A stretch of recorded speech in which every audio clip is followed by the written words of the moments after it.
What's up, guys? It's been a busy week. Lots of prep work to get ready for Dig or Die.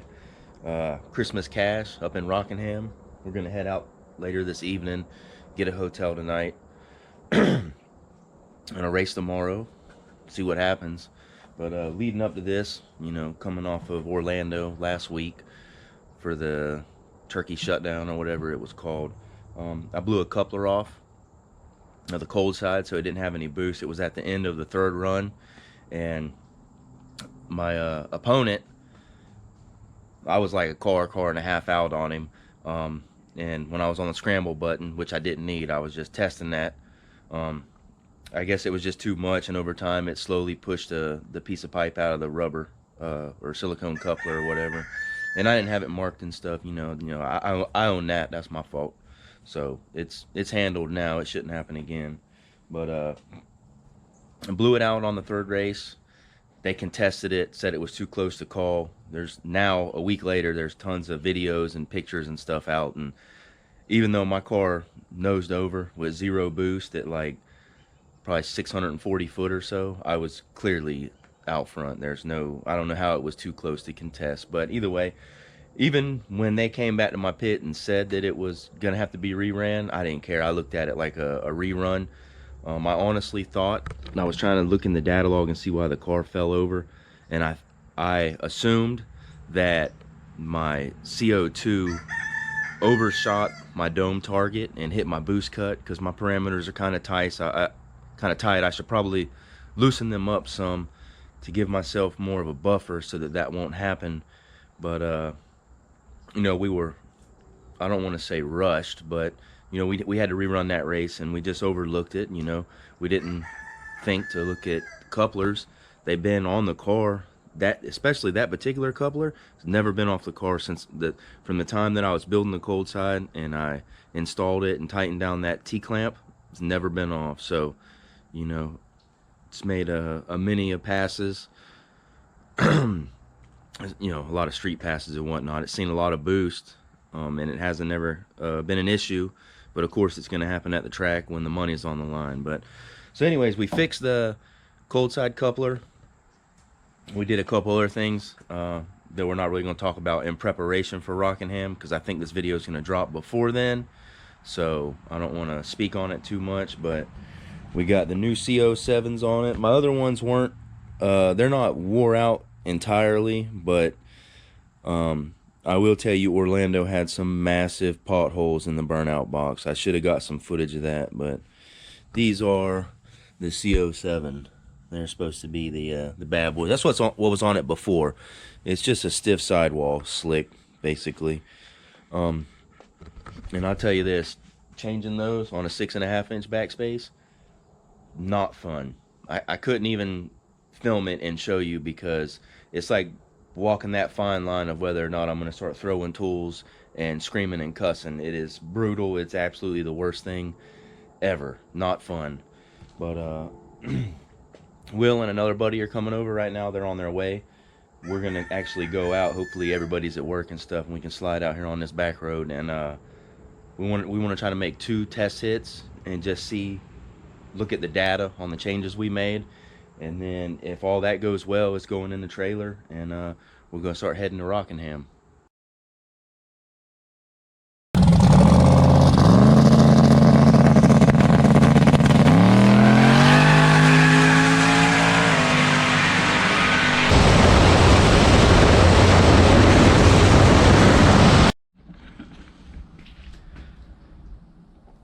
As you can see, the test pass we made on a virgin road was pretty impressive. We had the draggy in the car, did pretty well. But on that note, I'm gonna go ahead and say now that some people have been getting in their feelings around our camp and people that we associate with. So there'll be no more talk of ET or mile per hour or anything like that, because they're getting butt hurt. Like, apparently there are certain things that you can and can't talk about in no prep, which I think is bullcrap. But to try to keep the peace, there's some things I'm not going to speak on, and some things about the car that I'm not going to speak about anymore. But as you can see, it made a good test pass, and then we made it up to Rockingham, and in my opinion, we drew the absolute worst person that you could possibly draw, which was Billy Hoskinson. out of Ohio.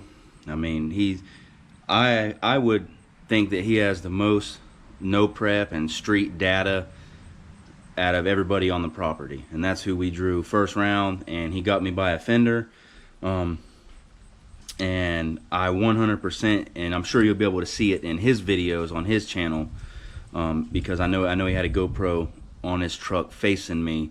But we made it out to about I want to say probably 300 foot or so. We were side by side, and either he was just outpowering me or got on the scramble before me, but he pulled away probably about a half a length, and then I grabbed the scramble on mine, and for whatever reason, I just didn't think about the density of the cold air, and it 100% overshot my target table and did hit boost cut. But I don't think it would have made a difference, because from the time that he pulled, 6-7 foot on me, and the time I hit the scramble, I wasn't gaining on him. So it was like we were stagnant, just traveling at the same pace, which says a lot for me, and I'm happy with that. But it really sucks driving 6 hours to go out first round.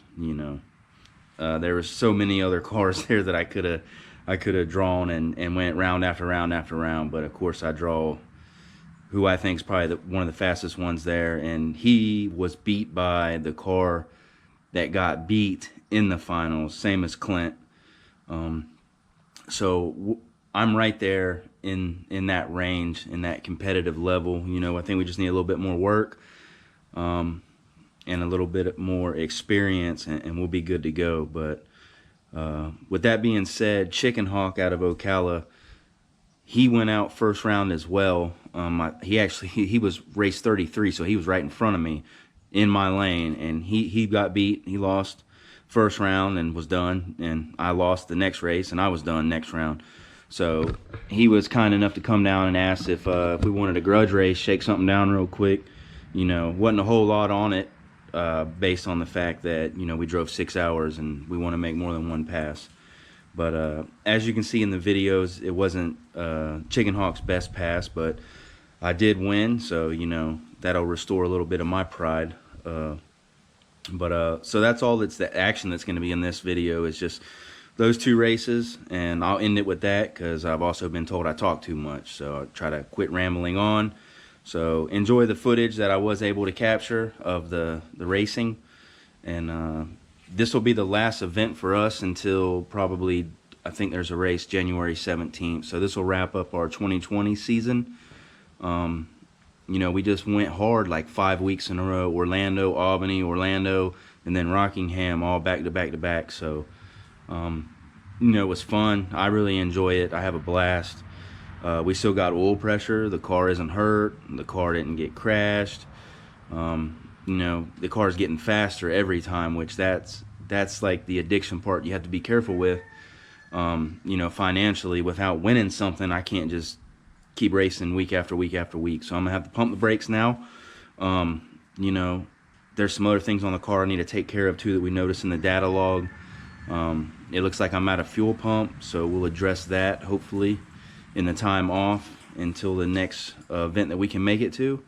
But in the meantime, I'll try to make some other videos on other stuff and such. So like, share, subscribe. Thanks for watching, and enjoy the little bit of action that's here.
Florida man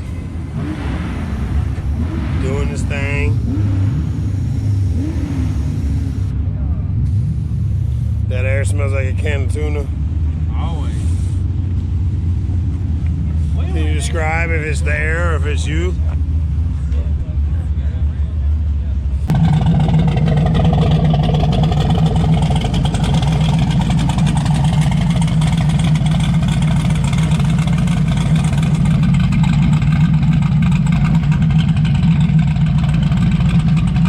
Showdown. Dirty Bird against the Ohio kid, Billy.